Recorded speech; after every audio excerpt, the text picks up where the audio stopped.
આજે આપણે ભાગીદારી પેઢીના વાર્ષિક હિસાબો જે છે એમાં હવાલાની બે અસર કઈ રીતે આપવી તે શીખવા જઈ રહ્યા છે. સો ઓલમોસ્ટ તમે એન્ટ્રી 11th શીખીને આવ્યા છો, અને જો નહીં શીખીને આવ્યા હોય તો પણ કોઈ ટેન્શન લેવાની જરૂર નથી. હું તમને 11th અને 12th બંનેના જેટલા પણ એડજસ્ટમેન્ટ છે એકદમ ઇઝીલી આજે શીખવાડવા જઈ રહી છું.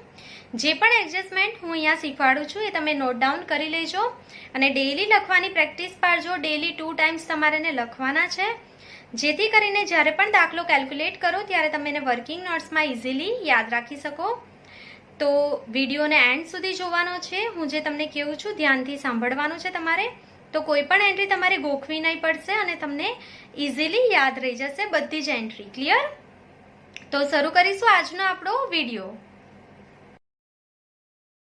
તો સૌથી પહેલો જે આપણો હવાલો છે તે છે આખર માલનો સ્ટોક. સો આખર માલના સ્ટોકની બે અસર જે તમે 11th ભણીને આવ્યા છો તે જ છે. તો સૌથી પહેલી અસર ક્યાં થાય? તો સૌથી પહેલી અસર વેપાર ખાતાની જમા બાજુ. ક્લિયર? અને બીજી જે અસર છે તે ક્યાં થશે? તો પાકા સરવૈયામાં ચાલુ મિલકતોમાં. ક્લિયર? પાકા સરવૈયામાં મિલકત લેણા બાજુ કયા હેડિંગમાં લખશું આપણે? તો ચાલુ મિલકતોમાં. ક્લિયર? કારણ કે આખર સ્ટોક જે છે તે આપણા માટે શું છે? ચાલુ મિલકત છે. ક્લિયર? હવે તમારે આખરનો સ્ટોક ગણતી વખતે નોટ્સ ધ્યાનમાં લેવાની છે. તેમાં સૌથી પહેલી જે નોંધ છે તે શું છે? તો જ્યારે તમે આખર માલનો સ્ટોક કાચા સરવૈયામાં તમને આપી દેવામાં આવેલો હશે, તો કાચા સરવૈયામાં જેટલી પણ વસ્તુ આપવામાં આવેલી હોય તેની માત્ર ને માત્ર એક જ અસર થાય. ક્લિયર? સો કાચા સરવૈયામાં જ્યારે તમને આખર માલનો સ્ટોક આપેલો હશે તેનો મતલબ કે વેપાર ખાતામાં એ ગણાઈ ગયેલો છે, તો તમારે માત્ર એની એક અસર કરવાની છે. ક્યાં? તો પાકા સરવૈયામાં ચાલુ મિલકતોમાં. ક્લિયર? હજુ એકવાર રિપીટ કરું છું, યાદ રાખી લેજો. જો દાખલામાં કાચા સરવૈયામાં આખર માલનો સ્ટોક આપી દેવામાં આવેલો હોય તો માત્ર ને માત્ર એક જ અસર થશે. ક્યાં? પાકા સરવૈયામાં ચાલુ મિલકતના હેડિંગમાં. ક્લિયર?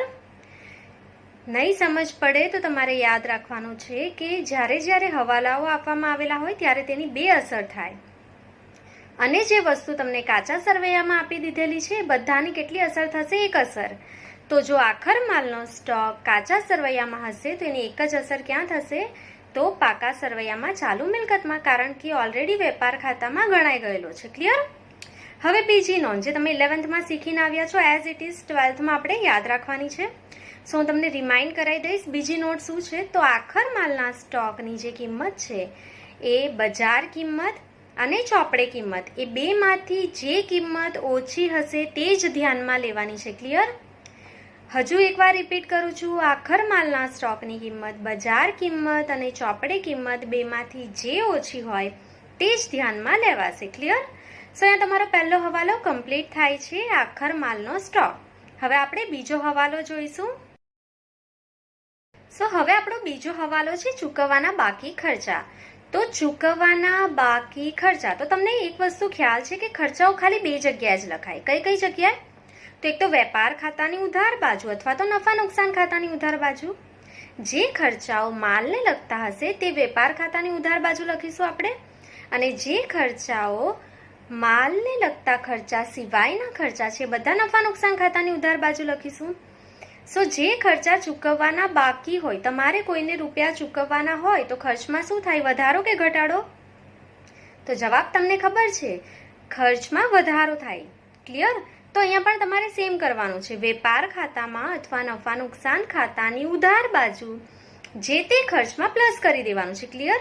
મતલબ કે પગાર ચૂકવવાના બાકી છે 1000 રૂપિયા, તો પગાર ક્યાં લખશો? તો નફા નુકસાન ખાતાની ઉધાર બાજુ. કયા હેડિંગમાં? વહીવટી ખર્ચમાં. તો વહીવટી ખર્ચમાં પગાર લખવાનો છે ઇનર કોલમમાં અને પ્લસ લખી લેવાનું છે ચૂકવવાનો બાકી પગાર. ક્લિયર? સો પહેલી એન્ટ્રી ક્યાં થશે? તો જે તે ખર્ચમાં પ્લસ કરી દેવાનું છે. વેપાર ખાતામાં હોય તો વેપાર ખાતામાં, અને નફા નુકસાનમાં હોય તો નફા નુકસાનમાં તમારે એને પ્લસ કરી દેવાનો છે. ક્લિયર? હવે તમને ખર્ચા ચૂકવવાના બાકી હોય તો શું વિચારવાનું છે? તો એ મિલકત કહેવાય કે જવાબદારી કહેવાય? તમારે જો કોઈને ખર્ચ ચૂકવવાનો બાકી હોય તો એ મિલકત છે કે જવાબદારી? તો એ જવાબદારી છે. તો પાકા સરવૈયામાં મૂડી દેવા બાજુ કયા હેડિંગમાં લખાશે? તો ચાલુ દેવામાં એટલે કે ચાલુ જવાબદારીમાં આપણે લખીશું, કારણ કે ખર્ચો કોઈને ચૂકવવાનો બાકી હોય તો આપણા માટે એ શું કહેવાશે? જવાબદારી કહેવાય. ક્લિયર? તો એને ચાલુ દેવામાં લખી લેશું. સો થઈ ગયો તમારો બીજો હવાલો કમ્પ્લીટ. હવે આપણો ત્રીજો હવાલો છે અગાઉથી ચૂકવેલા ખર્ચા. સો અગાઉથી કોઈને આપણે ખર્ચ ચૂકવી દઈએ તો સૌથી પહેલા તો ખર્ચ બે જગ્યાએ લખાય, વેપાર ખાતામાં અથવા તો નફા નુકસાન ખાતામાં. સો ખર્ચો જો તમે અગાઉથી ચૂકવી દીધેલો હોય તો જે તે ખર્ચમાંથી તમે શું કરશો? પ્લસ કે માઇનસ? જો તમે પહેલેથી જ ચૂકવી દીધો છે તો જે તે ખર્ચમાંથી શું કરી લેશો? માઇનસ. ક્લિયર? તો પહેલી અસર વેપાર કે નફા નુકસાન ખાતાની ઉધાર બાજુ જઈને જે તે ખર્ચમાંથી માઇનસ કરી દો. અને બીજી એન્ટ્રી, જો તમે કોઈ પણ ખર્ચ અગાઉથી ચૂકવી દો છો તો આપણા માટે મિલકત છે કે જવાબદારી? તો તમારે નેક્સ્ટ મંથમાં એક્સપેન્સ એટલે કે ખર્ચો પે કરવાનો હતો, તમે આ મંથમાં જ પે કરી દીધો છે, તો એ ખર્ચો આપણા માટે શું કહેવાશે? તો અગાઉથી ચૂકવેલ ખર્ચ આપણા માટે શું કહેવાય? મિલકત કહેવાય. તો પાકા સરવૈયામાં ચાલુ મિલકતના હેડિંગમાં આપણે એને લખી લેશું અગાઉથી ચૂકવેલ ખર્ચ. ક્લિયર? સો જો ચૂકવવાનો બાકી ખર્ચ હોય તો જે તે ખર્ચમાં પ્લસ થાય અને અગાઉથી ચૂકવી દીધો હોય તો જે તે ખર્ચમાંથી આપણે એને માઇનસ કરી લેશું. ક્લિયર? અને બીજી વસ્તુ, પાકા સરવૈયામાં અગાઉથી ચૂકવેલ ખર્ચ આપણા માટે શું કહેવાય?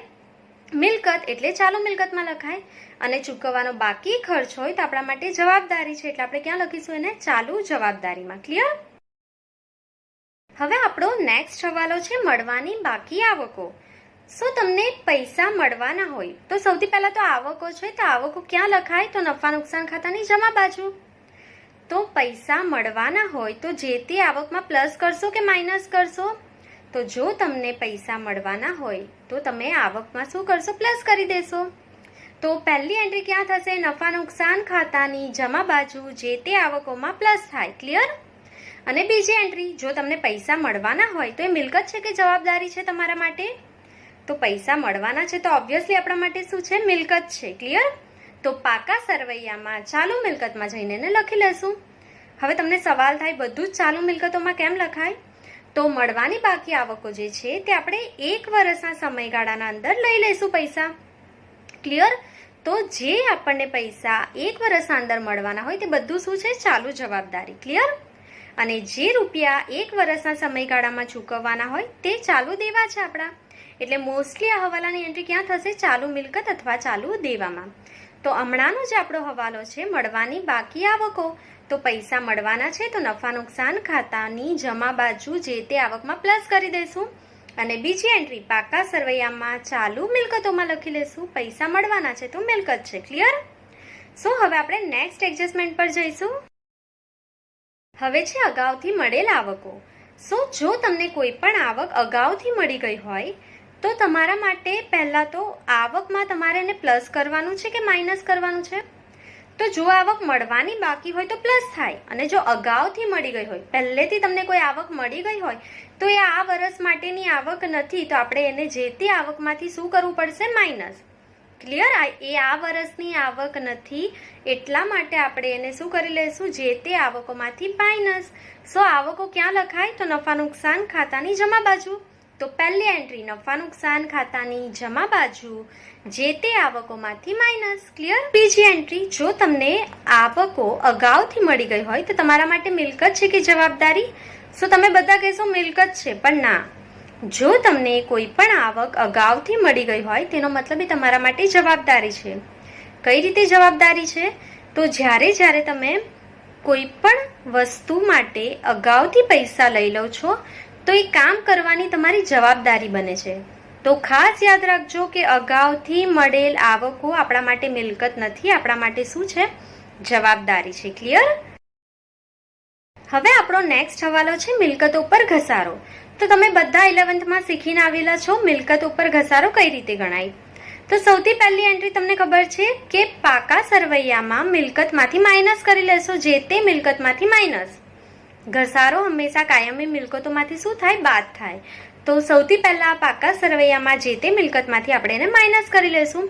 હવે બીજી એન્ટ્રી ક્યાં આવે એની? તો નફા નુકસાન ખાતાના અન્ય ખર્ચમાં, કારણ કે ઘસારો જે છે તે આપણા માટે શું છે? ખર્ચ છે.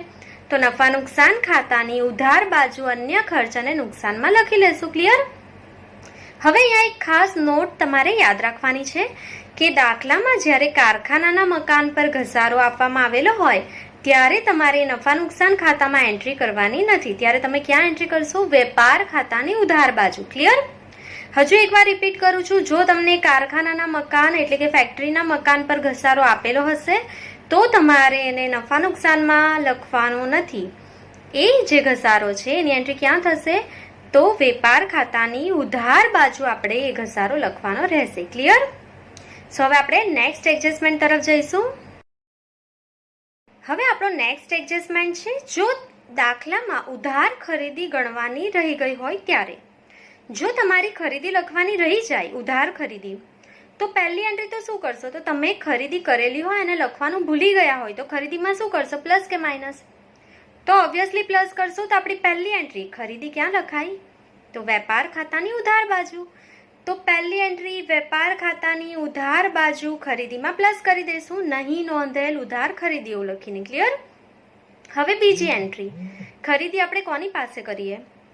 તો ખરીદી આપણે દેવાદાર પાસે કરીએ કે લેણદાર પાસે કરીએ? તો ખરીદી આપણે લેણદારો પાસેથી કરીએ, એટલે કે વેપારીઓ પાસેથી કરીએ. નામ યાદ રાખી લેજો, લેણદારો એટલે જ વેપારી. ક્લિયર? આપણે ખરીદી હંમેશા કોની પાસે કરીએ? લેણદારો પાસેથી કરીએ. સો અગર તમે ઉધાર ખરીદી કરીને આવ્યા છો 100 રૂપિયાની અને તમે લખવાનું ભૂલી ગયા છો તો લેણદારને પૈસા એટલા વધારે આપવાના થશે કે ઓછા? તો તમે ખરીદી કરીને આવ્યા છો તો એટલા રૂપિયા તમારે લેણદારને વધારે ચૂકવવા પડશે. તો નહીં નોંધેલ ખરીદી ખરીદીમાં પ્લસ થાય તો લેણદારોમાં પણ પ્લસ થાય. કેમ? કારણ કે એટલા રૂપિયા એને વધારે ચૂકવવાના છે વેપારીને. ક્લિયર? એકદમ ઇઝી છે. ખરીદીમાં પ્લસ, લેણદારમાં પ્લસ. તો લેણદાર ક્યાં લખાય? તો પાકા સરવૈયામાં મૂડી દેવા બાજુ ચાલુ દેવા એટલે કે ચાલુ જવાબદારીમાં લખાય લેણદારો. તો એમાં તમારે પ્લસ કરી લેવાનું છે. ક્લિયર? સો હવે આપણે નેક્સ્ટ એડજસ્ટમેન્ટ જોઈશું. હવે જો દાખલામાં ઉધાર વેચાણ નોંધવાનું રહી જાય તો શું કરશો? તો જ્યારે તમે વેચાણ કરેલું હોય અને તમે નોંધવાનું ભૂલી જાઓ તો વેચાણમાં વધારો થાય કે ઘટાડો થાય? તમે ઓબ્વિયસલી વેચાણ કરેલું છે તો વેચાણમાં વધારો થશે. એ જો લખવાનું રહી ગયું હોય તો વેચાણમાં પ્લસ કરી દઈશું. ક્લિયર? તો પહેલી એન્ટ્રી તમારી વેચાણ ક્યાં લખાશે તમારું? તો વેપાર ખાતાની જમા બાજુ. તો વેપાર ખાતાની જમા બાજુ વેચાણમાં પ્લસ કરી લેશું, નહીં નોંધેલ ઉધાર વેચાણ. ક્લિયર? અને એની બીજી એન્ટ્રી વેચાણ આપણે કોને કરીએ? ઉધાર વેચાણ આપણે કોને કરીએ? તો ગ્રાહકોને જ કરશો ઓબ્વિયસલી, પણ ગ્રાહકોને એકાઉન્ટની ભાષામાં શું કહેવાય? દેવાદાર. ક્લિયર? ગ્રાહકોનું બીજું નામ શું છે? દેવાદાર. તો જો તમે વેચાણમાં પ્લસ કરશો તો દેવાદારમાં પણ પ્લસ કરશો. હવે દેવાદારમાં કેમ પ્લસ કરવાનું? કારણ કે જ્યારે તમે વેચાણ કરો છો ઉધાર વેચાણ તો એ દેવાદાર એટલે કે એ જે વ્યક્તિ છે, જે ગ્રાહક છે, એના પાસે તમે વધારે રૂપિયા લેશો ને. ક્લિયર? પહેલા તમે એને 1000 રૂપિયાનું વેચાણ કર્યું, હવે પાછો એ લેવા આવ્યો, તમે પાછું એને 1000 રૂપિયાનું વેચાણ કર્યું. ક્લિયર? તો એ જો લખવાનું રહી ગયું હોય તો 1000 પ્લસ 1000 તમે એના પાસે કેટલા રૂપિયા લેશો? 2000 રૂપિયા. ક્લિયર? સો દેવાદારમાં પણ શું થાય? વધારો. ઇઝી ભાષામાં યાદ રાખવું હોય તો વેચાણમાં વધારો થાય તો દેવાદારમાં પણ શું થાય? વધારો થાય. તો બીજી એન્ટ્રી દેવાદાર ક્યાં લખાય? તો પાકા સરવૈયામાં મિલકત લેણા બાજુ ચાલુ મિલકતોમાં લખાશે દેવાદાર. ક્લિયર? સો દેવાદારમાં આપણે શું કરી દઈશું? નહીં નોંધેલ વેચાણ પ્લસ કરી દઈશું. ક્લિયર? હવે આપણે જોઈશું ખરીદ માલ પરતની નોંધ કરવાની રહી જાય તો શું કરવાનું છે. તો જો તમારી ખરીદ માલ પરતની નોંધ કરવાની રહી ગઈ હોય તો પહેલા એક વસ્તુ યાદ રાખો કે તમે કોઈ માલ ખરીદેલો છે, એ માલ ખરાબ છે તો તમે એને રિટર્ન કરી દેશો. તો તમે 1000 રૂપિયાની ખરીદી કરેલી છે, તમે એમાંથી 100 રૂપિયાનો માલ રિટર્ન કરી દેશો તો શું કરશો? તો 1000 રૂપિયાનો માલ હતો એમાંથી 100નો રિટર્ન કરી દીધો તો હવે કેટલાનો છે? 900 રૂપિયાનો. તો તમે શું કર્યું? -100. ક્લિયર? તો એ જ આપણે કરવાનું છે. ખરીદ માલ પરત તમે કરેલું હોય અને નોંધવાનું રહી જાય તો ખરીદીમાંથી માઇનસ કરી લેશું આપણે. ક્લિયર? તો એનો મતલબ શું છે? ખરીદી ક્યાં લખાય? વેપાર ખાતાની ઉધાર બાજુ. તો વેપાર ખાતાની ઉધાર બાજુ ખરીદીમાંથી માઇનસ. ક્લિયર? હવે આપણે યાદ રાખવાનું છે દાખલો ગણતી વખતે થશે તો માઇનસ જ ખરીદીમાંથી, પણ આપણે જો ખરીદ માલ પરત આપેલું હશે તો એમાં ઉમેરીને ટોટલ અમાઉન્ટ માઇનસ કરી દઈશું ખરીદીમાંથી. ક્લિયર? હજુ એકવાર રિપીટ કરું છું, ખરીદ માલ પરત નોંધવાનું રહી જાય તો એ ખરીદીમાંથી માઇનસ કરી દઈશું આપણે, પણ દાખલામાં ખરીદ માલ પરત આપેલું જ હશે પહેલેથી તેમાં આપણે પ્લસ કરીને ઓવરઓલ અમાઉન્ટ માઇનસ કરીને બહાર લખીશું. ક્લિયર? થયું તો એક જ, પણ આપણે બંને યાદ રાખવાનું છે. કેમ? કારણ કે ખરીદીમાંથી માઇનસ તો લેણદારમાંથી પણ શું થાય? માઇનસ. ક્લિયર? ખરીદીમાંથી માઇનસ એટલે લેણદારમાંથી માઇનસ, કારણ કે લેણદારને આપણે એટલા રૂપિયા ઓછા આપીશું. ક્લિયર? તો લેણદાર ક્યાં લખાય? પાકા સરવૈયામાં મૂડી દેવા બાજુ ચાલુ દેવા. ક્લિયર? તો આની એન્ટ્રી શું થશે? તો ખરીદીમાંથી માઇનસ અને લેણદારમાંથી માઇનસ. ક્લિયર? હવે સેમ વેમાં આપણે શું શીખીશું કે વેચાણ માલ પરતની નોંધ કરવાની રહી જાય તો શું કરવાનું? તો વેચાણ તમે કરેલું હોય અને વેચેલો માલ પરત આવી જાય તો વેચાણ શું થાય? ઘટે ને. સમજી લો, હજુ એકવાર એક્સપ્લેન કરું છું. આપણે કોઈને વેચાણ કરેલું હોય અને એ માલ પરત આવી જાય એને કહેવાય વેચાણ માલ પરત. હવે જો છે વેચાણ માલ પરત થયું હોય તો વેચાણમાં શું થાય? ઘટાડો થાય. તો પહેલી એન્ટ્રી શું કરીશું? તો વેપાર ખાતાની જમા બાજુ વેચાણમાંથી માઇનસ કરી દેશું એને. ક્લિયર? પહેલી એન્ટ્રી. હવે યાદ રાખજો, જો દાખલામાં તમને વેચાણ માલ પરત ઓલરેડી આપી દીધેલું હોય તો આપણે શું કરીશું? તો આપણે એના અંદર વેચાણ માલ પરતમાં પ્લસ કરીને ઓવરઓલ અમાઉન્ટ માઇનસ કરી દઈશું વેચાણમાંથી. ક્લિયર? પણ આપણે યાદ કેમ રાખવાનું હોય કે વેચાણમાંથી માઇનસ થાય? કારણ કે વેચાણમાંથી માઇનસ તો દેવાદારમાંથી પણ માઇનસ. કેમ દેવાદારમાંથી માઇનસ થાય? તેનું કારણ શું છે? તો જ્યારે વેચેલો માલ પરત આવે છે તો દેવાદાર એટલા રૂપિયા આપણને ઓછા આપશે. દેવાદાર એટલે કોણ? ગ્રાહક. જે ગ્રાહકને આપણે ઉધાર માલનું વેચાણ કરેલું છે એ ગ્રાહકો આપણને એટલા રૂપિયા ઓછા આપશે. તો દેવાદારની જે રકમ છે, દેવાદાર પાસે જે લેવાની રકમ છે તેમાં શું થાય? ઘટાડો. એટલે આપણે શેની સાઇન કરશું? માઇનસની. ક્લિયર? સો એકદમ ઇઝી છે. જો વેચાણ માલ પરત નોંધવાનું રહી જાય તો વેચાણમાંથી માઇનસ અથવા વેચાણ માલ પરતમાં પ્લસ અને પાકા સરવૈયામાં દેવાદારમાંથી પણ માઇનસ. ક્લિયર? વેચાણમાંથી માઇનસ તો દેવાદારમાંથી પણ માઇનસ, અને દેવાદાર ક્યાં લખાય? તો ચાલુ મિલકતોમાં. ક્લિયર? હવે આપણે નેક્સ્ટ હવાલો જોઈશું. હવે છે ખરીદ માલ પરતની નોંધ વેચાણ નોંધમાં થઈ જાય ત્યારે. સો એકદમ ઇઝી છે, કંઈ પણ ગોખવાની જરૂર નથી. અહીંયા સૌથી પહેલા ધ્યાન આપો તો ખરીદ માલ પરતની નોંધ. એક એક લાઈન વાઇઝ આપણે એની એન્ટ્રી કરતા જશું. તો ખરીદ માલ પરતની નોંધ બે એન્ટ્રી ક્યાં થાય? ખરીદેલો માલ પરત આવે તો અત્યારે જ આપણે જોયું કે ખરીદેલો માલ પરત આવે તો વેપાર ખાતાની ઉધાર બાજુ ખરીદીમાંથી માઇનસ થઈ જાય. ક્લિયર? અથવા તો ખરીદ માલ પરતમાં શું થઈ જાય? એડ થઈ જાય. ક્લિયર? હવે ખરીદેલો માલ પરત આવે તો ખરીદીમાંથી માઇનસ. તો ખરીદી કોના પાસે કરીએ આપણે? લેણદાર પાસેથી. તો ખરીદીમાંથી માઇનસ તો લેણદારમાંથી પણ શું થાય? માઇનસ. ક્લિયર? આ પહેલી એન્ટ્રી. હવે ભૂલથી તમે એને ક્યાં લખી લીધું? વેચાણ નોંધમાં. સો યાદ રાખો, ભૂલથી વેચાણમાં નોંધ થઈ જાય તો વેચાણમાંથી શું કરવું પડે? માઇનસ કરી દો. ભૂલથી લખાઈ ગયું છે. જો વેચાણમાંથી માઇનસ તો શેમાંથી માઇનસ? વેચાણ કોને કરીએ આપણે? દેવાદારને. તો દેવાદારમાંથી પણ માઇનસ. ક્લિયર? તો પહેલી એન્ટ્રી શું થશે? વેચાણ. વેચાણ ક્યાં લખાય? તો વેપાર ખાતાની જમા બાજુ વેચાણમાંથી માઇનસ અને દેવાદારમાંથી પણ માઇનસ. દેવાદાર ક્યાં લખાય? પાકા સરવૈયામાં ચાલુ મિલકતોમાં. ક્લિયર? સો 4 એન્ટ્રી થશે ખરીદ માલ પરતની નોંધ. એટલે ખરીદ માલ પરતની 2 એન્ટ્રી કરી લેશું. સાચી એન્ટ્રી શું થાય? ખરીદીમાંથી માઇનસ અથવા ખરીદ માલ પરતમાં પ્લસ. ખરીદીમાંથી માઇનસ તો લેણદારમાંથી પણ માઇનસ. ક્લિયર? ભૂલથી ક્યાં લખાઈ ગયું? વેચાણ નોંધમાં. તો વેચાણમાંથી માઇનસ તો દેવાદારમાંથી પણ માઇનસ. ક્લિયર? હવે છે વેચાણ માલ પરતની નોંધ ખરીદ નોંધમાં થઈ જાય ત્યારે શું કરશો? તો સાચી નોંધ શું છે? વેચાણ માલ પરત. તો આપણને આવડે છે, અત્યારે જ શીખેલું છે આપણે કે વેચાણ માલ પરત આવે ત્યારે એની 2 એન્ટ્રી ક્યાં થાય? તો વેચેલો માલ પરત આવે તો વેચાણમાંથી માઇનસ અથવા વેચાણ માલ પરતમાં પ્લસ કરીશું આપણે. ક્લિયર? હવે તમને યાદ રહી ગયું હશે વેચાણ ક્યાં લખાય? તો વેપાર ખાતાની જમા બાજુ. ક્લિયર? તો પહેલી એન્ટ્રી શું થાય? વેચાણ માલ પરત આવે તો વેચાણમાંથી માઇનસ. ક્લિયર? સો વેચાણ કોને કરીએ આપણે? દેવાદારોને. તો વેચાણમાંથી માઇનસ તો દેવાદારમાંથી પણ માઇનસ. ક્લિયર? એટલે બીજી એન્ટ્રી શું થશે? તો પાકા સરવૈયામાં મિલકત લેણા બાજુ ચાલુ મિલકતમાં દેવાદારમાંથી શું કરી લેશું? માઇનસ. ક્લિયર? હવે વેચાણ માલ પરતની જે એન્ટ્રી છે તે ભૂલથી તમે ખરીદ નોંધ સમજીને ગણી લીધી. ક્લિયર? તો ખરીદ નોંધમાં ભૂલથી અમાઉન્ટ લખાઈ ગઈ છે તો ખરીદીમાંથી શું કરી દેવું પડશે? ભૂલથી લખાઈ ગયું છે તો ખરીદીમાંથી માઇનસ. ક્લિયર? ખરીદીમાંથી જો માઇનસ કરીએ તો લેણદારમાંથી પણ શું થાય? માઇનસ. કારણ કે આપણે ખરીદી કોના પાસે કરીએ? લેણદાર પાસેથી. ઉધાર ખરીદી આપણે લેણદાર પાસેથી કરીએ. ક્લિયર? સો ખરીદીમાંથી માઇનસ એટલે લેણદારમાંથી પણ માઇનસ. તો ખરીદી ક્યાં લખાય? વેપાર ખાતાની ઉધાર બાજુ. તો પહેલી એન્ટ્રી આપણી શું થશે? વેપાર ખાતાની ઉધાર બાજુ ખરીદીમાંથી માઇનસ અને પાકા સરવૈયામાં મૂડી દેવા બાજુ લેણદારમાંથી માઇનસ. ક્લિયર? લેણદાર કયા હેડિંગમાં લખાય? ચાલુ દેવા અથવા તો ચાલુ જવાબદારી. ક્લિયર? હવે આપણે નેક્સ્ટ હવાલો જોઈશું. હવે છે ઉધાર ખરીદીની નોંધ વેચાણ નોંધમાં થઈ જાય ત્યારે. સૌથી પહેલા એક જ વસ્તુ વાંચો, ઉધાર ખરીદી. તમે કરેલું શું છે? ઉધાર ખરીદી. તો ઉધાર ખરીદી કરેલી હોય આપણે તો ખરીદીમાં શું થાય? વધારો થાય. એટલે આપણે ખરીદીમાં શું કરવાનું? પ્લસ. હવે તમને યાદ જ છે ખરીદી ક્યાં લખાય? વેપાર ખાતાની ઉધાર બાજુ. ક્લિયર? તો ખરીદીમાં પ્લસ કરશું તો ખરીદી કોની પાસે કરીએ આપણે? દેવાદાર કે લેણદાર? વેપારી પાસે. વેપારી એટલે કોણ? લેણદાર. ક્લિયર? સો ખરીદીમાં પ્લસ તો લેણદારમાં પણ પ્લસ. તો લેણદારને ક્યાં લખીશું આપણે? તો પાકા સરવૈયામાં મૂડી દેવા બાજુ ચાલુ દેવામાં લેણદારમાં પ્લસ કરી લેશું. ક્લિયર? હવે ને તમે ભૂલથી ક્યાં લખી લીધેલું છે? તો ઉધાર ખરીદીને ભૂલથી ઉધાર વેચાણ તરીકે નોંધેલું છે.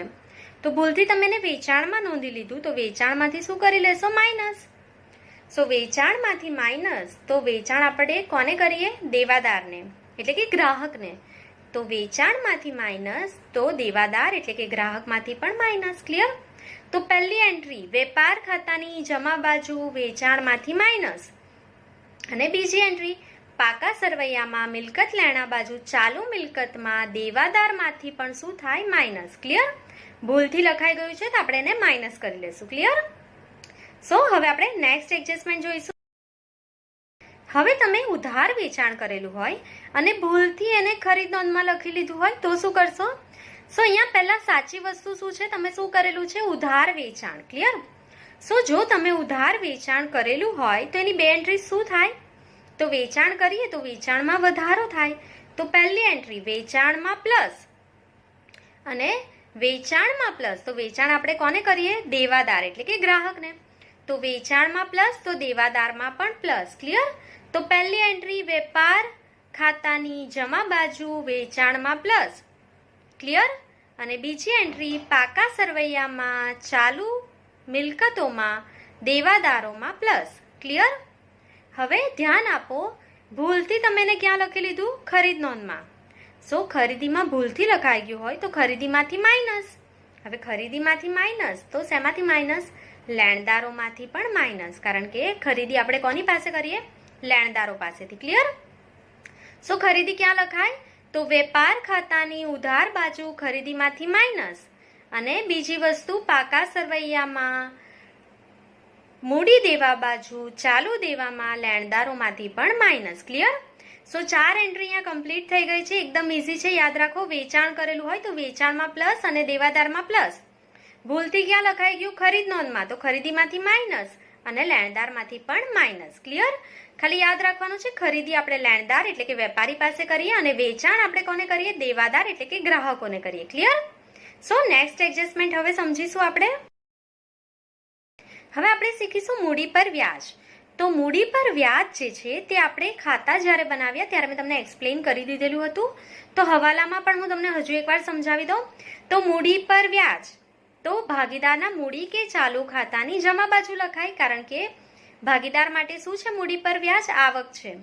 અને તમને શોર્ટકટમાં શીખવાડેલું હતું જ્યાં મૂડી લખાય ત્યાં જ મૂડી પર વ્યાજ લખાય મૂડી ખાતામાં. ક્લિયર? સો મૂડી કે ચાલુ ખાતાની જમા બાજુ લખાય તો નફા નુકસાન ફાળવણી ખાતામાં શું કરવાનું? ઓપોઝિટ. મેં શીખવાડેલું છે તમને. સો નફા નુકસાન ફાળવણી ખાતાની કઈ બાજુ લખી દેશો? ઉધાર બાજુ. યાદ રહી ગયું? મૂડી પર વ્યાજ મૂડી કે ચાલુ ખાતાની જમા બાજુ તો નફા નુકસાન ફાળવણી ખાતાની ઉધાર બાજુ લખાય એને. ક્લિયર? હવે નેક્સ્ટ એડજસ્ટમેન્ટ સમજીશું આપણે. હવે છે ઉપાડ પર વ્યાજ. તો ઉપાડ પર વ્યાજ મેં તમને શીખવાડેલું છે કે ઉપાડ જ્યાં લખાય ત્યાં જ ઉપાડ પર વ્યાજ લખાય. ક્લિયર?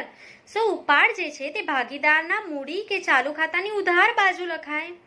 હવે ઉપાડ પર વ્યાજ ભાગીદાર માટે ખર્ચ છે તો મૂડી કે ચાલુ ખાતાની ઉધાર બાજુ જ લખાશે. ક્લિયર? જ્યાં ઉપાડ લખાય ત્યાં જ ઉપાડ પર વ્યાજ લખો. તો ભાગીદારના મૂડી કે ચાલુ ખાતાની ઉધાર બાજુ ઉપાડ પર વ્યાજ લખી લો. હવે ઉપર એની ઓપોઝિટ એન્ટ્રી નફા નુકસાન ફાળવણી ખાતાની કઈ બાજુ લખી લેવાનું? જમા બાજુ. ક્લિયર? મૂડી ખાતામાં ઉધાર કરેલું છે તો નફા નુકસાન ફાળવણીમાં જમા કરવાનું. કેમ? કારણ કે પેઢી માટે શું છે? આવક છે, એટલા માટે. ક્લિયર? સો બંને એન્ટ્રી એકદમ ઇઝી છે. ઉપાડ પર વ્યાજ મૂડી કે ચાલુ ખાતાની ઉધાર બાજુ અને નફા નુકસાન ફાળવણી ખાતાની જમા બાજુ લખાશે. ક્લિયર? હવે આપણે શીખીશું ભાગીદારને ચૂકવવાનો બાકી પગાર. સો કોઈ પણ ભાગીદારને પગાર ચૂકવવાનો હોય તમારે તો ભાગીદાર માટે શું કહેવાય? આવક કે ખર્ચ? તો આવક કહેવાય. તો મૂડી કે ચાલુ ખાતામાં કઈ બાજુ લખશો? આવક એટલે જમા બાજુ. ક્લિયર? ભાગીદારને ચૂકવવાનો બાકી પગાર ભાગીદાર માટે આવક કહેવાય, એટલે આપણે મૂડી કે ચાલુ ખાતામાં જમા કરીશું. હવે મૂડી કે ચાલુ ખાતામાં જમા કરેલું છે તો નફા નુકસાન ફાળવણી ખાતામાં ઓપોઝિટ એન્ટ્રી કરીશું. નીચે જમા તો ઉપર શું કરશું? ઉધાર. ક્લિયર? સો નફા નુકસાન ફાળવણી ખાતાની ઉધાર બાજુ લખી લેશું. કેમ? કારણ કે પેઢી માટે એટલે કે કંપની માટે તો શું છે? તો ભાગીદારને પગાર ચૂકવવાનો હોય તો પેઢી માટે ખર્ચ છે, એટલે નફા નુકસાન ફાળવણી ખાતાની કઈ બાજુ લખાશે ને? ઉધાર બાજુ. ક્લિયર? હવે છે ભાગીદારના ચાલુ ખાતાની જમા બાકી પર વ્યાજ. તો મેં તમને એકદમ ઇઝીલી શીખવાડેલું છે કે ભાગીદારના ચાલુ ખાતાની જમા બાકીનું વ્યાજ જમા બાજુ જ લખાય ચાલુ ખાતામાં. ક્લિયર? ભાગીદારના ચાલુ ખાતાની જમા બાકીનું વ્યાજ એ ભાગીદારના ચાલુ ખાતાની જમા બાજુ જ લખાય, કારણ કે ભાગીદાર માટે શું છે? આવક. ક્લિયર? સો તમે ઉપર ઓપોઝિટ કરી દો ખાલી, તો નફા નુકસાન ફાળવણી ખાતામાં શું કરી દો? ઉધાર. તો થઈ ગઈ તમારી બે એન્ટ્રી. એકદમ ઇઝી છે. સો ભાગીદારના જમા બાજુનું જે વ્યાજ હોય ચાલુ ખાતાની બાકીનું એ ચાલુ ખાતામાં જમા થાય અને નફા નુકસાન ફાળવણી ખાતામાં શું થાય? ઉધાર થાય. ક્લિયર? હવે આપણે જોઈશું ભાગીદારના ચાલુ ખાતાની ઉધાર બાકીનું વ્યાજ. સો મેં તમને શીખવાડેલું છે ભાગીદારના ચાલુ ખાતાની અગર ઉધાર બાકી હોય તો એનું વ્યાજ ઉધાર બાજુ જ લખાય, કારણ કે ભાગીદાર માટે શું છે? ખર્ચ છે, એટલા માટે. ક્લિયર? સો જો તમે ચાલુ ખાતાની ઉધાર બાજુ વ્યાજ લખેલું છે તો એની ઓપોઝિટ એન્ટ્રી ઉપર શું કરશો? તો નફા નુકસાન ફાળવણી ખાતાની જમા બાજુ લખી લો એને. ક્લિયર? તો બંને એન્ટ્રી એકદમ ઇઝી છે. ભાગીદારના ચાલુ ખાતાની ઉધાર બાકીનું વ્યાજ ચાલુ ખાતાની ઉધાર બાજુ જ લખાય, તો નફા નુકસાન ફાળવણી ખાતાની કઈ બાજુ લખી લો? ઓપોઝિટ સાઈડ એટલે કે જમા બાજુ. ક્લિયર? હવે આપણે શીખવાનું છે ભાગીદારની લોન પર ચૂકવવાનું બાકી વ્યાજ. સો ભાગીદારને લોન પર વ્યાજ જે છે તે ચૂકવવાનું બાકી હોય તો સૌથી પહેલા ભાગીદારની લોન પર વ્યાજ કોઈ પણ વ્યાજ ચૂકવવાનું બાકી હોય તો મેં તમને શીખવાડેલું છે નફા નુકસાનમાં નાણાકીય ખર્ચમાં લખાશે. કોઈ પણ વ્યાજ ચૂકવવાનું બાકી હોય તો ક્યાં જવાનું છે? નફા નુકસાન ખાતાની ઉધાર બાજુ નાણાકીય ખર્ચમાં લખાય. ક્લિયર? સો પહેલી એન્ટ્રી ભાગીદારના લોન પર ચૂકવવાનું બાકી વ્યાજ નફા નુકસાન ખાતાની ઉધાર બાજુ નાણાકીય ખર્ચમાં. અને બીજી એન્ટ્રી શું વિચારો કે જો તમારે ભાગીદારને લોન પર વ્યાજ ચૂકવવાનું બાકી છે તો તમારા માટે મિલકત છે કે જવાબદારી? તો લોન પર વ્યાજ ચૂકવવાનું બાકી હોય તો ઓબ્વિયસલી જવાબદારી છે. સો એ વ્યાજ તમે 10 વર્ષ પછી ચૂકવશો કે 1 વર્ષના અંદર ચૂકવી દેશો? તો ચૂકવી દેશો ને જલ્દી, તો એટલા માટે ક્યાં લખશો એને? ચાલુ જવાબદારી અથવા તો ચાલુ દેવામાં. ક્લિયર? સો આ બે એન્ટ્રી કમ્પ્લીટ થઈ ગઈ છે, પણ એક મહત્વનો પોઈન્ટ જે છે તે અહીંયા યાદ રાખવાનો છે ખાસ તમારે કે જો દાખલામાં ભાગીદારની લોન પર કેટલા ટકા વ્યાજ ચૂકવવાનું છે એ અંગે કોઈ સૂચના ન હોય તો જાતે તમારે ભાગીદારને એની લોન પર 6% વ્યાજ આપવાનું છે. જો દાખલામાં નથી કીધેલું કેટલા ટકા વ્યાજ આપો તો તમારે જાતે 6% વ્યાજ ભાગીદારને એની લોન પર ચૂકવવાનું છે. આ છૂપો હવાલો હશે દાખલામાં.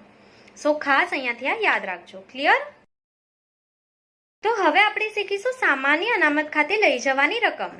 તો સામાન્ય અનામત ખાતે આપણે 11thમાં જે રકમ લઈ જતા હતા તે નફા નુકસાન ખાતામાંથી લઈ જતા હતા, પરંતુ ભાગીદારીના વાર્ષિક હિસાબોમાં તમારે શું કરવાનું છે? તો આ રકમ નફા નુકસાન ફાળવણી ખાતામાંથી લઈ જવાની છે, નફા નુકસાન ખાતામાંથી નથી લઈ જવાની. ક્લિયર? હજુ એકવાર રિપીટ કરું છું, 11thમાં સામાન્ય અનામતની જે રકમ છે તે આપણે નફા નુકસાન ખાતામાંથી લઈ જતા હતા, પણ ભાગીદારી પેઢીના વાર્ષિક હિસાબોમાં આપણે આ રકમ નફા નુકસાન ફાળવણી ખાતાની ઉધાર બાજુથી આપવાની છે. ક્લિયર? સો જ્યારે પણ સામાન્ય અનામત ખાતે રકમ લઈ જવાની હશે ત્યારે તમારે શું કરવાનું છે? તો નફા નુકસાન ફાળવણી ખાતાની ઉધાર બાજુ એક અસર આપવાની છે. અને બીજી એન્ટ્રી ક્યાં આવશે? તો અનામતનું હેડિંગ ક્યાં આવે? તો પાકા સરવૈયામાં આવે.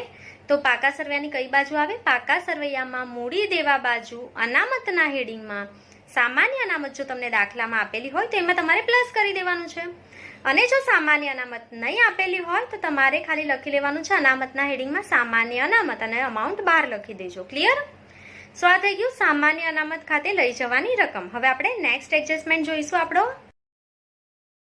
હવે આપણે શીખીશું ભાગીદારને ચોખ્ખા નફા પર કમિશન ચૂકવવાનું હોય ત્યારે શું કરવાનું. સો ભાગીદારને જ્યારે તમારે કમિશન ચૂકવવાનું હોય ચોખ્ખા નફા પર, તો ભાગીદારને કંઈ પણ વસ્તુ ચૂકવવાની હોય તો નફા નુકસાન ફાળવણી ખાતાની કઈ બાજુ લખાય? ઉધાર બાજુ, કારણ કે પેઢી માટે શું છે? ખર્ચ છે. તો ભાગીદારને કમિશન આપશું તો નફા નુકસાન ફાળવણી ખાતાની ઉધાર બાજુ લખશું એને. ક્લિયર? તો નીચે ચાલુ કે મૂડી ખાતામાં શું કરી દો? ઓપોઝિટ સાઈડ, એટલે કે જમા, કારણ કે કમિશન એ ભાગીદાર માટે શું છે? આવક છે. ક્લિયર? પેઢી માટે ખર્ચ છે કમિશન, અને ભાગીદાર માટે આવક છે, એટલે નીચે જમા કરી લો.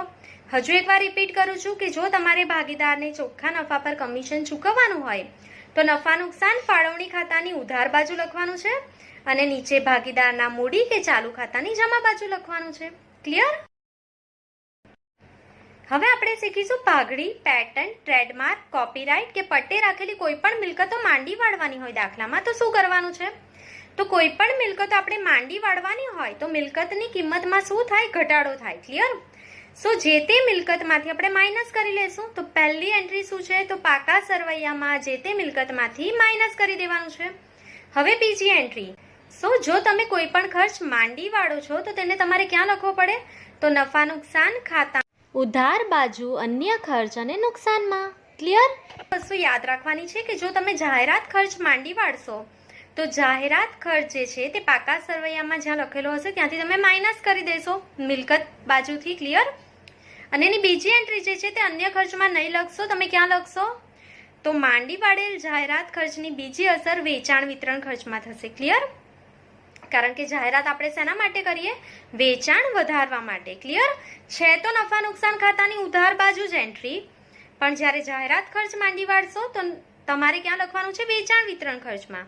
એના સિવાયની કોઈ પણ મિલકતો માંડી વાળશો, અદ્રશ્ય મિલકત કે પટ્ટે રાખેલી મિલકત, તો એની એન્ટ્રી ક્યાં કરવાની છે? તો નફા નુકસાનમાં અન્ય ખર્ચ અને નુકસાનમાં. ક્લિયર?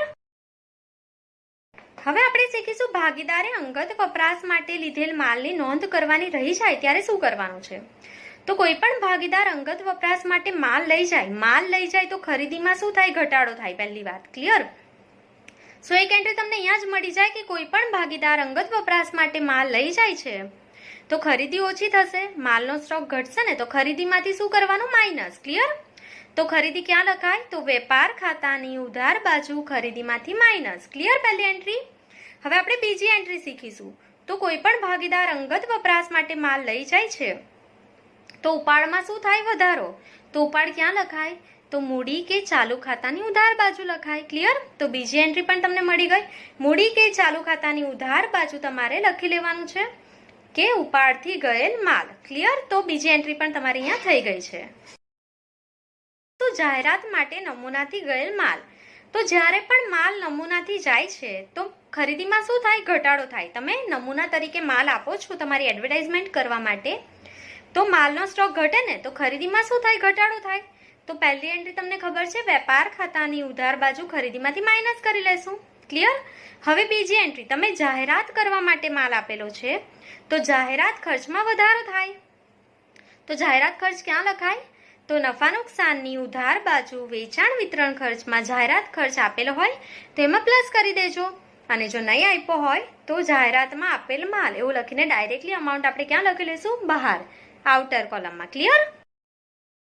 હવે આપણે શીખીશું સ્ટેશનરીનો સ્ટોક. તો સ્ટેશનરીના સ્ટોકની બે અસર ક્યાં થાય? તો સૌથી પહેલા એને નફા નુકસાન ખાતામાં સ્ટેશનરી ખર્ચમાંથી બાદ કરી દેવાનું. સ્ટેશનરી ખર્ચ કયા હેડિંગમાં લખાય? તો વહીવટી ખર્ચમાં. તો વહીવટી ખર્ચમાં આપણે સ્ટેશનરીનો જે ખર્ચ છે તેમાંથી માઇનસ કરી દઈશું. ક્લિયર? આવું કેમ કરવાનું હોય? તો સ્ટેશનરીનો જે સ્ટોક છે તમારી પાસે 100 રૂપિયાનો હોય સપોઝ. ક્લિયર? એમાંથી 50 રૂપિયાનો એઝ ઇટ ઇઝ જ છે, તમે યુઝ જ નથી કર્યો. તો આ વર્ષનો જે ખર્ચ છે તે 100 માઇનસ 50. કેટલા રૂપિયા ખર્ચો થયો છે આ વર્ષે? ખાલી 50 રૂપિયા. ક્લિયર? તો પહેલી એન્ટ્રી નફા નુકસાન ખાતાની ઉધાર બાજુ વહીવટી ખર્ચમાં સ્ટેશનરીના ખર્ચમાંથી માઇનસ કરી દેવાનો સ્ટેશનરીનો સ્ટોક. ક્લિયર? અને બીજી એન્ટ્રી, તમારી પાસે સ્ટોક છે સ્ટેશનરીનો, તો તમારા પાસે શું છે? મિલકત છે. ક્લિયર? તો મિલકત ક્યાં લખાય? તો પાકા સરવૈયામાં ચાલુ મિલકતમાં. તો તમે લખી લેશો ચાલુ મિલકતમાં સ્ટેશનરીનો સ્ટોક. ક્લિયર? હવે આપણે શીખીશું શેર કે અન્ય રોકાણ ઉપર ડિવિડન્ડ કે વ્યાજ મળવાનું બાકી હોય તો શું કરવાનું. તો તમને વ્યાજ મળવાનું બાકી હોય તો તમારા માટે આવક કહેવાય કે ખર્ચ કહેવાય? તો ઓબ્વિયસલી તમને પૈસા મળવાના છે તો આવક કહેવાય. તો પહેલી એન્ટ્રી નફા નુકસાન ખાતાની જમા બાજુ અન્ય આવકો એટલે કે આવકોના હેડિંગમાં લખી લેવાનું છે. અને બીજી વસ્તુ, પૈસા મળવાના હોય તો મિલકત છે કે જવાબદારી?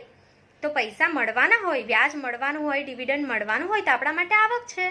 તો નફા નુકસાનની જમા બાજુ અને પૈસા મળવાના છે એટલે મિલકત છે આપણા માટે. તો બીજી એન્ટ્રી ક્યાં થાય? તો પાકા સરવૈયામાં ચાલુ મિલકતમાં. ક્લિયર? સો મળવાનું બાકી વ્યાજ કે ડિવિડન્ડની બે એન્ટ્રી અહીંયા કમ્પ્લીટ થાય છે. સો હવે આપણે આપણો લાસ્ટ મોસ્ટ આઈએમપી જે હવાલો છે તે શીખવા જઈ રહ્યા છે. ખૂબ જ ધ્યાનથી જોજો. બહુ બધા સ્ટુડન્ટ્સને યાદ નથી રહેતું, પ્રોબ્લેમ થાય છે કેલ્ક્યુલેશન કરવામાં, સમજ નથી પડતી ક્યારે કઈ રીતના ગણવાનું. સો અહીંયા મેં તમને એકદમ ઇઝીલી 2 સ્ટેપમાં કમ્પ્લીટ દેવાદાર, એના પર ઘાલખાદ અનામત અને દેવાદાર પર વટાવ અનામતની જોગવાઈ કઈ રીતે કરવાની છે તે હું તમને એકદમ સિમ્પલી 2 સ્ટેપમાં સમજાવી દઈશ અહીંયા. ક્લિયર? તો સૌથી પહેલો સ્ટેપ છે જ્યારે તમારે દેવાદાર પર ઘાલખાદ અનામત અને દેવાદાર પર વટાવ અનામત રાખવાનું હોય તો સૌથી પહેલા તમારે પાકા સરવૈયામાં ચાલુ મિલકતમાં જવાનું છે. પહેલો સ્ટેપ પાકા સરવૈયામાં ચાલુ મિલકતોમાં જવાનું છે. ક્લિયર? એમાં હવે તમારે સૌથી પહેલા દેવાદારો લખી લેવાના છે ઇનર કોલમમાં. યાદ રાખો, દેવાદાર પર કોઈ પણ વેચાણના હવાલા હોય તો પહેલા ગણી લેવાના છે, ત્યાર પછી જ આ હવાલો શરૂ થશે. દેવાદાર પર વેચાણના બધા જ હવાલા એટલે કે નહીં નોંધેલ વેચાણ, વેચાણ માલ પરત, ભૂલથી નોંધાઈ ગયેલ વેચાણ, આ બધા હવાલા કમ્પ્લીટ થાય ત્યાર પછી જ ઘાલખાદનો હવાલો તમે શરૂ કરી શકશો. ક્લિયર? સો દેવાદાર જે છે તે ઇનર કોલમમાં તમે લખી લેશો. એમાંથી સૌથી પહેલા ઘાલખાદ માઇનસ થાય કઈ? હવાલાની. ક્લિયર?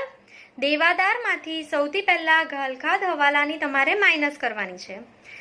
જે રકમ આવે તેમાંથી ઘાલખાદ અનામત હવાલાની માઇનસ થાય. જે રકમ આવેલી છે તેના પર ઘાલખાદ અનામત ગણાશે. ક્લિયર? એનો મતલબ શું છે? તો દેવાદાર માઇનસ ઘાલખાદ કરશો હવાલાની. જે રકમ આવેલી છે તેના પર તમારે શું કેલ્ક્યુલેટ કરવાનું છે? ઘાલખાદ અનામત. ક્લિયર? હવે ઘાલખાદ અનામત માઇનસ કરવાની છે, ત્યાર પછી જે રકમ આવશે તેના પર શું ગણાય? દેવાદાર પર વટાવ અનામત. ક્લિયર? તો આપણે માઇનસ શું કરશું? માઇનસ દેવાદાર પર વટાવ અનામત. કઈ રકમ પર? તો દેવાદાર પર વટાવ અનામત જે છે તે ઘાલખાદ અનામત માઇનસ થઈને જે રકમ આવશે એના પર કેલ્ક્યુલેટ થશે. ક્લિયર? સો અત્યાર પૂરતું તમારે ખાલી સ્ટેપ એના યાદ રાખી લો. દાખલામાં હું તમને એક્ઝેક્ટલી ક્લિયર સમજાવી દઈશ. અત્યાર પૂરતું સ્ટેપ તમારે મોઢે કરી લેવાના છે. સૌથી પહેલા પાકા સરવૈયામાં જવાનું છે, દેવાદાર, ત્યાર પછી માઇનસ ઘાલખાદ હવાલાની, માઇનસ ઘાલખાદ અનામત હવાલાની અને માઇનસ દેવાદાર પર વટાવ અનામત હવાલાની. ક્લિયર? આ તમારો પહેલો સ્ટેપ છે. હવે આપણે બીજો સ્ટેપ જોઈશું. તો બીજા સ્ટેપમાં તમારે 2 વસ્તુ ધ્યાનમાં રાખવાની છે. સૌથી પહેલી વસ્તુ, દાખલામાં તમને આપેલ વટાવ જો આપેલો હોય તો શું કરવાનું? તો પહેલો સ્ટેપ, તમારે નફા નુકસાન ખાતામાં અન્ય ખર્ચ અને નુકસાનમાં જવાનું છે. એમાં સૌથી પહેલા લખવાની છે ઘાલખાદ કાચા સરવૈયાની. ક્લિયર? સૌથી પહેલો સ્ટેપ ઘાલખાદ કાચા સરવૈયાની પ્લસ ઘાલખાદ હવાલાની પ્લસ ઘાલખાદ અનામત હવાલાની માઇનસ ઘાલખાદ અનામત કાચા સરવૈયાની. ક્લિયર? આ તમારે કમ્પ્લીટલી આટલું ગણી લેવાનું છે. કોઈ પણ દાખલો હોય આટલા સ્ટેપ આવશે ને આવશે જ. નફા નુકસાનમાં જઈને અન્ય ખર્ચમાં ઘાલખાદ કાચા સરવૈયાની વત્તા ઘાલખાદ હવાલાની વત્તા ઘાલખાદ અનામત હવાલાની અને માઇનસ ઘાલખાદ અનામત કાચા સરવૈયાની. આટલું પહેલા કરી લેવાનું છે. ક્લિયર? હવે જો દાખલામાં આપેલ વટાવ આપેલો હોય તો આ જે અમાઉન્ટ આવશે તે તમારે આઉટર કોલમમાં બહાર લખી દેવાની છે, કારણ કે દેવાદાર પર વટાવ અનામત ક્યાં ગણાય? આપેલ વટાવ પર ગણાય. યાદ રાખવાનું છે, દેવાદાર પર વટાવ અનામત આપેલ વટાવ પર ગણાય. ક્લિયર? તો આ જે અમાઉન્ટ આવશે તેને બહાર આપણે આઉટર કોલમમાં કાઢી લઈશું અને હવે આપણે ક્યાં જઈશું? આપેલ વટાવ. આપેલ વટાવ ક્યાં લખાય? તો નફા નુકસાન ખાતાની ઉધાર બાજુ વેચાણ વિતરણ ખર્ચમાં આપણે આપેલ વટાવ લખી લઈશું ઇનર કોલમમાં. ક્લિયર? હવે એમાં પ્લસ કરીશું દેવાદાર પર વટાવ અનામત હવાલાનો અને કાચા સરવૈયાનો હોય તો માઇનસ કરી લેવાનું. તો માઇનસ દેવાદાર પર વટાવ અનામત કાચા સરવૈયાનું. ક્લિયર? સો યાદ રાખી લેજો, આટલી વસ્તુ. હવે તમારો બીજો સ્ટેપ, દાખલામાં તમને આપેલ વટાવ નહીં આપેલું હોય તો શું કરવાનું છે? તો જે સ્ટેપ તમે ઉપર ગણેલા છે આપેલ વટાવમાં તે તમારે નીચે અન્ય ખર્ચમાં ગણી લેવાના છે. બહુ જ ઇઝી છે. સૌથી પહેલા શું લખશો અન્ય ખર્ચમાં જઈને? તો આપણે લખેલું છે હતું અત્યારે ઘાલખાદ. કઈ ઘાલખાદ? તો ઘાલખાદ કાચા સરવૈયાની વત્તા ઘાલખાદ હવાલાની વત્તા ઘાલખાદ અનામત હવાલાની માઇનસ ઘાલખાદ અનામત કાચા સરવૈયાની. આટલું કરવાનું જ છે. હવે જો આપેલ વટાવ દાખલામાં નહીં આપેલો હોય તો અહીંયા કન્ટિન્યુ કરવાનું છે. વત્તા દેવાદાર પર વટાવ અનામત હવાલાની અને માઇનસ દેવાદાર પર વટાવ અનામત કાચા સરવૈયાની. ક્લિયર? સો આપણે આપેલ વટાવ આપેલો નહીં હોય તો અહીંયા જઈને કન્ટિન્યુ કરી લેવાનું છે. આ હવાલો ખાસ તમારે ડેઈલી લખીને મોઢે કરી લેવાનો છે. આપણે સમ સ્ટાર્ટ કરીએ તે પહેલા તમારે આ બધા હવાલા લર્ન થઈ ગયેલા હોવા જોઈએ. ક્લિયર? આ હવાલાને ડેઈલી 2 વાર લખવાની ટેવ પાડશો, જેથી વર્કિંગ નોટ્સ જ્યારે આપણે દાખલામાં ગણીશું તો તમને એક્ઝેક્ટલી ખ્યાલ આવી જાય અને તમે સ્પીડમાં ગણી શકો અને કોઈ પણ મિસ્ટેક દાખલામાં નહીં થાય. એના માટે આ બધા જ હવાલાને ધ્યાનથી તમારે ગણી લેવાના છે.